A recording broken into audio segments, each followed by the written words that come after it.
Merci beaucoup, Florina. Merci beaucoup de m'avoir invité. Je suis très content d'être présent ici parmi vous et j'aimerais vous présenter un petit peu les évolutions que nous faisons au sein de la CISO, donc cette société que nous avons créée maintenant il y a presque une dizaine d'années. Sur... Je vais approcher.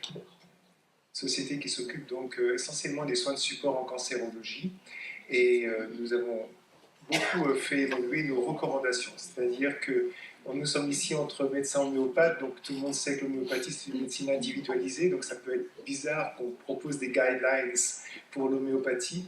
Mais dans certaines situations, surtout en cancérologie, nous avons besoin de certaines recommandations et la CISO en a émis un certain nombre des recommandations par consensus d'experts qui ont été effectuées lors de notre premier congrès à Strasbourg en 2017 et qui a donné lieu donc à des publications. 40 recommandations ont été publiées dans les soins de support en cancérologie, que ce soit pour la chimiothérapie, la radiothérapie, l'hormonothérapie ou les thérapeutiques ciblées.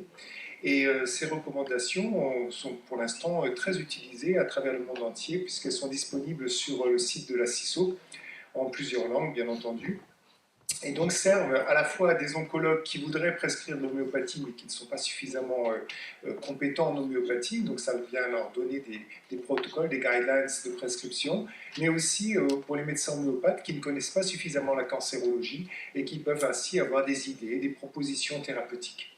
Alors, je le redis, l'homéopathie reste une médecine individualisée, donc on se demande pourquoi on fait des guidelines, c'est que ça paraît quelque chose d'absolument anachronique avec l'homéopathie. Pourtant, les situations que je vais vous présenter sont des situations que nous rencontrons tous en pratique courante et pour lesquelles on est parfois embêté pour pouvoir chercher le simillimum.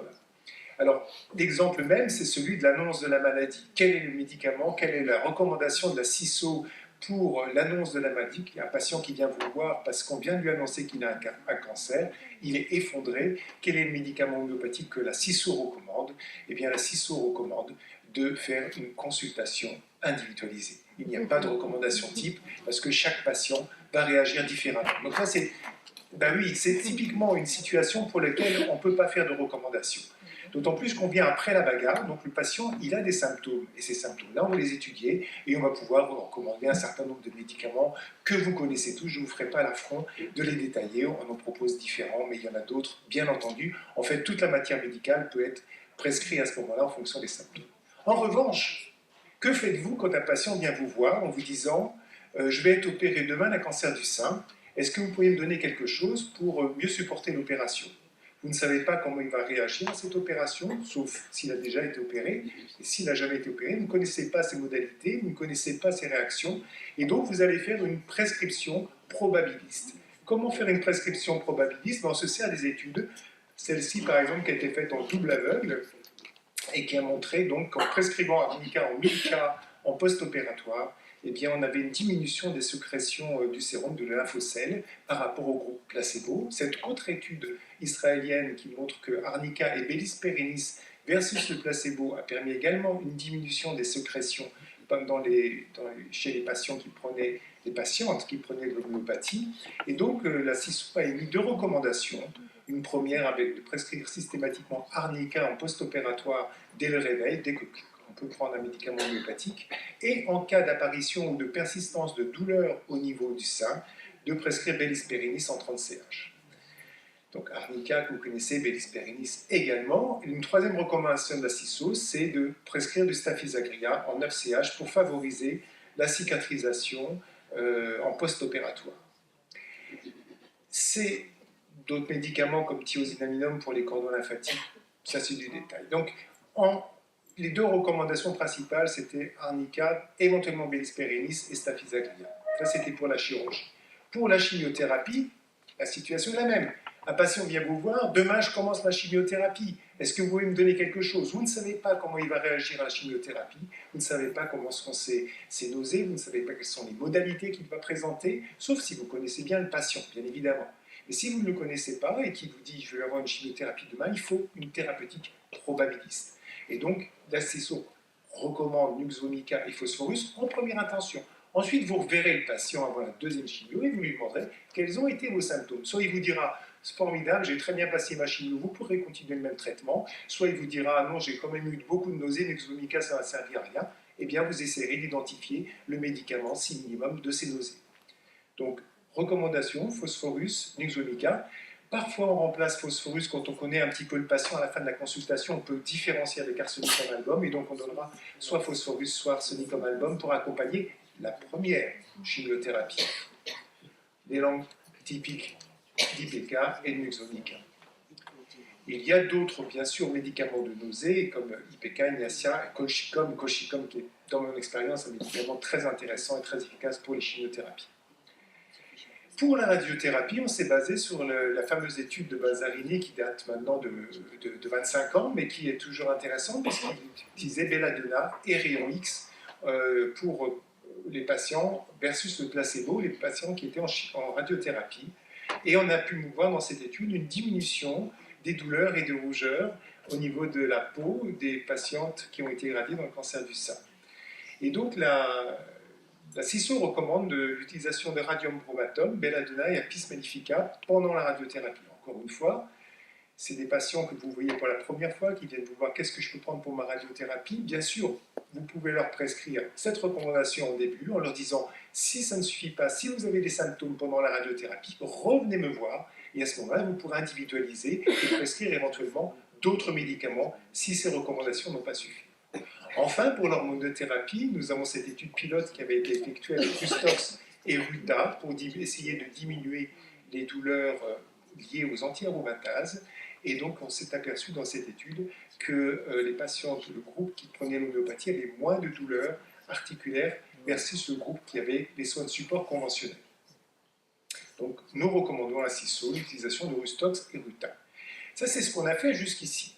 Mais on s'est dit comment on va faire maintenant pour améliorer encore ces recommandations. Parce que est-ce qu'elles sont les plus optimales? Est-ce qu'on peut faire mieux? Et pour cela, on s'est lancé dans une grande étude, une étude utilisant la méthode Delphi, dans laquelle on va demander non pas uniquement au groupe d'experts de la CISO, c'est-à-dire aux Français, franco-français et francophones, parce qu'on a quelques Belges, quelques Suisses et quelques Tunisiens, non, on va s'intéresser à l'ensemble des homéopathes du monde entier qui font des soins de support en cancérologie, et on va leur demander, mais qu'est-ce que vous donneriez, vous, à un patient qui vient vous voir pour la première fois, qui va faire sa radiothérapie dans une semaine, qu'est-ce que vous lui donneriez pour l'accompagner? Donc c'est la méthode Delphi, c'est une méthode où on pose des questions, ouvertes ou fermées, à un ensemble d'experts du monde entier, et pour que la recommandation soit valable, il faut qu'il y ait 75% de réponses qui fassent consensus. Il y a les analystes, ce sont 7 experts de la CISO qui vont analyser les réponses. Ils ne participent pas au questionnaire, ils analysent les réponses du questionnaire et on va poser différentes questions. Alors les 7 analystes du comité scientifique de la CISO sont ici, donc ce sont les membres du bureau en fait, de la CISO. Vous reconnaissez Maria qui est là-bas dans le petit coin. Et donc on a le soutien pour cette recherche de l'Homeopathy Research Institute, qui nous soutient au niveau de l'analyse des résultats, de la méthodologie, pour que tout soit fait dans les règles de l'art et qu'on puisse publier correctement les résultats. Les critères d'inclusion pour être expert, être docteur en médecine, titulaire d'un diplôme d'homéopathie, pratiquer les soins de support depuis au moins 3 ans et effectuer au moins 1 heure par semaine de soins de support.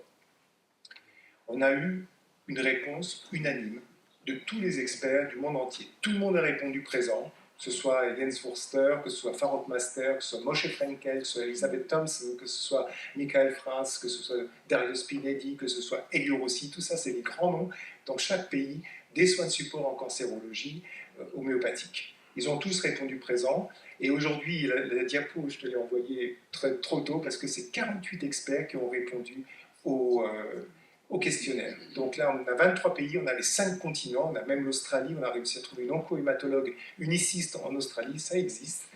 Et donc elle a donné son accord, et donc vous voyez tous les pays que nous avons nous avons les 5 continents en fait.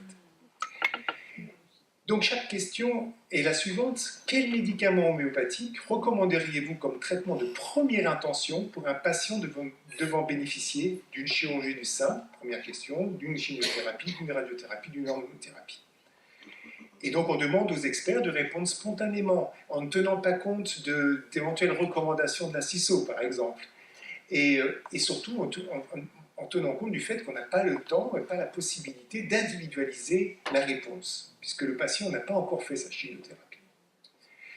Et donc on fait un premier tour, et ensuite on analyse les réponses du premier tour, et on fait une proposition pour un deuxième tour, pour essayer d'obtenir un consensus. Si on n'obtient pas le consensus au deuxième tour, on fait un troisième tour, pour voir si on peut obtenir un consensus. L'avantage de la méthode, c'est l'anonymisation des réponses. C'est-à-dire que si on fait ici ce genre d'études, au bout d'une demi-heure, une heure, il y en a qui vont prendre le pouvoir. Il y en a qui sauront tout et il y en a qui vont imposer leur point de vue. Là, tout le monde est à égalité. Et on s'appuie ensuite sur les réponses des autres pour essayer d'élaborer un deuxième tour, puis un troisième tour. C'est ce qu'on appelle l'intelligence, non pas artificielle, mais l'intelligence collective. Voici la première question que nous posons. À votre opinion, quel pourrait être quels sont les médicaments homéopathiques que vous pourriez proposer à quelqu'un qui va avoir une opération pour un cancer du sein? Donc on demande maximum 4 médicaments en les classant dans l'ordre. Premier médicament, donc on peut répondre avec un seul médicament, ou avec 2, ou avec 3, ou avec 4. Ensuite on demande, à partir de quand vous le prescrivez? Un jour, 2 jours avant? Après la chirurgie, pendant combien de jours? Et la fréquence d'administration. Bien sûr, on a demandé aussi la dilution. Donc voici ce qu'on reçoit comme résultat, parce que le premier tour est déjà terminé. Alors je ne vais pas si vite parce que c'est secret normalement les résultats. Donc je ne vous les montre pas trop longtemps, on ne prend pas de photos s'il vous plaît. Merci. Donc vous voyez à gauche les premiers médicaments qui sont proposés, arnica, bélispérinis, arnica, staphysagrina, etc. Je peux vous dire déjà, ça reste entre nous, que arnica est sorti en premier, ça ne vous surprend pas trop, mais n'atteint pas le consensus. On n'est pas à 75%, on est à 52% d'arnica. Donc on va y faire un deuxième tour, on va proposer aux experts en disant voilà, la majorité propose arnica, est-ce que finalement, ça vous conviendrait quand même, ou est-ce que vous pensez qu'il ne faut absolument pas prescrire arnica? Voilà, etc. Donc ça c'est pour la chirurgie. On a fait la même chose pour la chimiothérapie. Quel médicament vous prescririez? Là aussi, pas de photos s'il vous plaît, mais on va arriver à l'Uxvonica, évidemment, beaucoup. Donc le jour avant, le jour de la chimiothérapie, et ça c'est le jour de la chimiothérapie, on voit quelques hétéroisothérapies aussi qui arrivent, et puis bien sûr le jour d'après, les jours d'après éventuellement. Qu'est-ce que vous prescrivez? La même question pour la radiothérapie, quel médicament vous prescririez pendant la radiothérapie? Et on voit arriver bien sûr radium bromatum, beaucoup. On n'a pas encore fini d'analyser tous les résultats, mais c'est très intéressant de voir comment se comportent les homéopathes des différents coins du monde et quelles sont les dilutions qu'ils utilisent, quelles sont les fréquences d'administration qu'ils proposent. C'est vraiment passionnant à étudier tous ces résultats. Là, ici, c'est pour l'hormonothérapie, les douleurs musculo-squelettiques au moment de l'hormonothérapie. Quels sont les médicaments que vous proposeriez? Bien sûr, Ustox arrive en tête. Et on a évidemment Sepia qui arrive. Je ne vous détaille pas les résultats. Les résultats seront publiés le 21 juin au congrès de la HRI à Thessalonique, où on présentera, alors ce n'est pas 40 répondants, c'est 48 répondants. Il y a 48 répondants sur 57 experts contactés. C'est énorme, parce que ça prend quand même du temps à répondre. Hein. C'est un questionnaire SurveyMonkey, qui est un questionnaire totalement anonyme. Évidemment, cette étude a fait l'objet d'une demande auprès du comité d'éthique qui nous a donné son accord, une déclaration au niveau de la CNIL qui nous a donné également son accord. Et donc tout ça, ça va permettre de pouvoir publier les résultats et donner lieu à 4 articles, un article pour la chirurgie du sein, un article pour la chimiothérapie, pour la radiothérapie et pour l'hormonothérapie. Et donc ça va nous permettre, nous à la CISO, d'une part de conforter nos recommandations, mais aussi, et ce qui est extraordinaire dans cette étude, de connecter ces 50 experts du monde entier. Parce que maintenant, on travaille tous ensemble. Et c'est vraiment formidable. Alors, il y en a, sur les 48, il y en a 2 qui ont répondu « Je ne peux pas répondre à ces questions, il faut que j'individualise mon traitement. » Ok, moi j'entends bien. Sauf que comment vous faites? Vous allez en salle de réveil quand la patiente est opérée du sein. Vous voyez, l'idéal, ce serait d'être à côté de la patiente au moment où elle se réveille de son cancer du sein et de suivre, comme disait Hahnemann, jour par jour au lit de son patient. Si vous pouvez le faire, vous n'avez pas besoin des recommandations. Si vous ne pouvez pas le faire, je crois que c'est quand même pas mal de pouvoir proposer au patient d'emmener avec lui un médicament post-opératoire. Donc il n'y a eu que 2 patients qui ont dit « ça dépend ». Pour la chimiothérapie, il y a quand même eu quelques réponses, 3 réponses en disant « on va donner le jour de la chimiothérapie le médicament de fond du patient ». Mais ça nécessite de le connaître. Donc si vous avez eu le temps de le chercher, de le trouver, pourquoi pas. Donc voilà, la CISO, le travail que fait la CISO, on est très content parce que ça nous ouvre vraiment sur l'international. Farok Master m'a envoyé un petit mot en disant « j'aimerais faire partie de la CISO, comment je fais pour m'inscrire ?» J'ai dit « bienvenue, bienvenue ». Et puis ça nous donne vraiment... Ouais, ouais, c'est pas cher. Et donc venez à la CISO. Donc la méthode Delphi n'a pas été beaucoup utilisée en homéopathie. Je pense que c'est vraiment une méthode de recherche qui peut être intéressante sur des sujets vraiment précis.